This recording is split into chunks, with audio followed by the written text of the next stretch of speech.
You put quiet. Yeah, that's why we want to go. Oh, yeah, do that one. Okay. Yeah. Okay. You put quiet little me in a sea of hundreds of patients where I don't speak the language, and I'm largely useless. But if you add in organization, a translator, a loud leader, and an evangelist, it ramps my own personal influence. God doesn't need a Can you do it hundred. one more time? The influence was drawn out a little bit. Okay. You could just go to I was ramps my own thinking too personal. hard. Yeah. Okay. Yeah. Okay. It ramps my own personal influence. God doesn't need 100 of me running around. God needs me paired with someone who is better at gathering crowds, paired with someone who is great at business, paired with someone who has the next great idea for social justice. None of those gifts are mine, and although I can learn about them, that is still not as good as pairing me with someone who excels at them. Teamwork makes the dream work because it really does give you abilities you wouldn't have had alone. Don't misunderstand me. Sometimes you do have to build and imagine and work alone. Sometimes you are a catalyst that gets everyone else positioned to go and worry about recruiting later. There is value in going alone.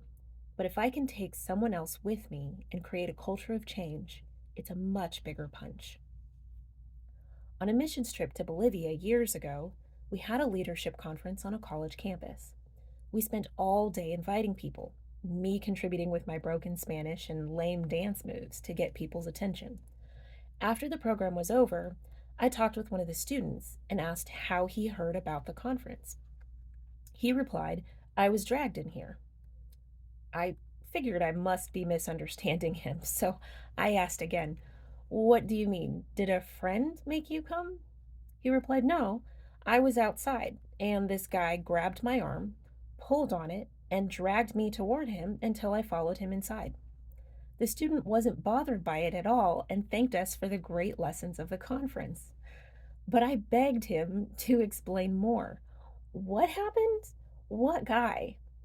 He looked around and pointed out one of the men on our missions team, a bald ex military guy with a limp in his 30s, who I knew didn't speak any Spanish.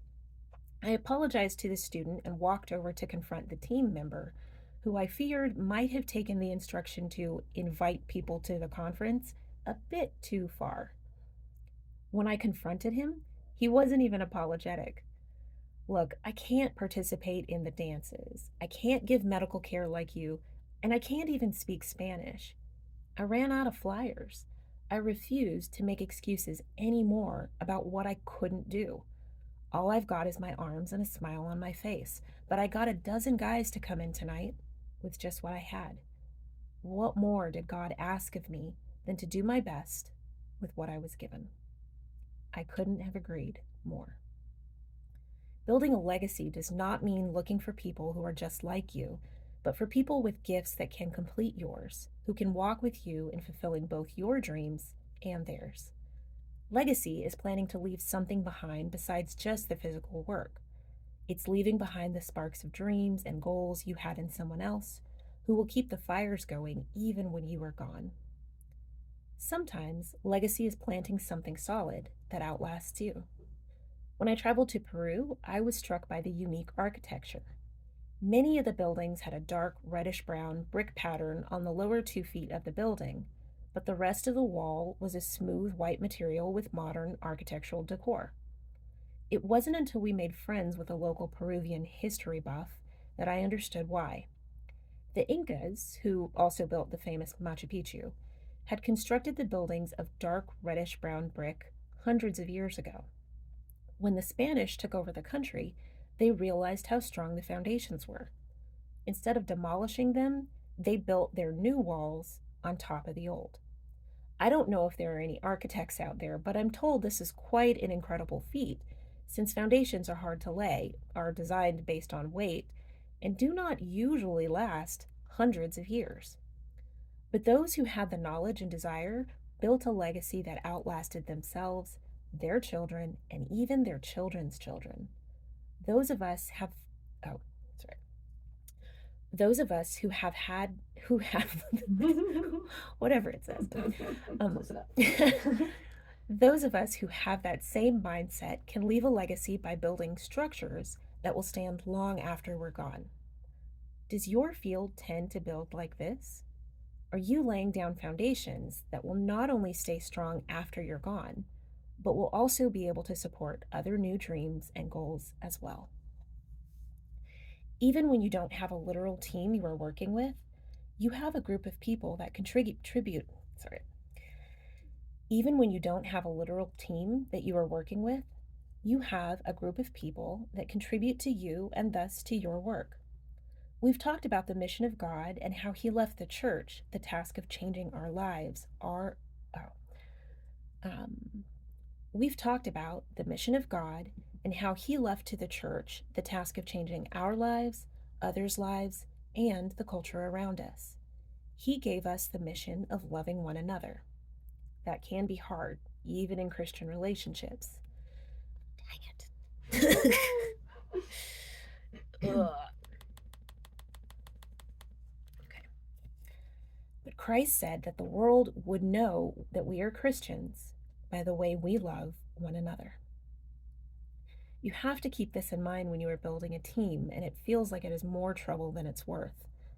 However, you cannot enter into the work God has for you until you can enter into the relationships He has for you. Relationships that stretch you will make you grow in your personal life and in your vision, personally and corporately. He's got a team to walk with you as you go. My personal team that walks with me is often not in my current field. The people that encourage my faith the most are my friends in campus ministry. The friends that improve my scientific mindset the most don't believe in the traditional healthcare system at all. My friends who work as teachers taught me to value the process of communication involved in learning. It is this wonderful combination of influencers that have made me better than I could have become on my own. My team hasn't always looked the way I wanted it to. My team has consisted of people who actually treated me quite poorly, but showed me who I didn't want to become. My team has consisted of people who got on my nerves, but taught me patience I wouldn't have known otherwise. My team has consisted of people of different ages and different stages that I should have had nothing in common with, but somehow they awakened a drive for something I never knew I wanted to pursue. Have I mentioned that I played in a bluegrass band when I was in medical school? I promise you that was not remotely on my list of things to do, but it honestly shaped me into who I am today, and oddly enough, gave me something fun to talk about on all my interviews. But more than anything, my team is bigger than just me and my books. Most of us in the academic world value mentors and references, and maybe even people to laugh with on the weekends. But how much do we value those who are going to pull us out of the habits we get stuck in, or those who can call us to another level of greatness? Who is on your team? Who is stretching you and encouraging you to come out of the box you made for your career? How are you doing gathering a team to fight with and finding a legacy to pour into?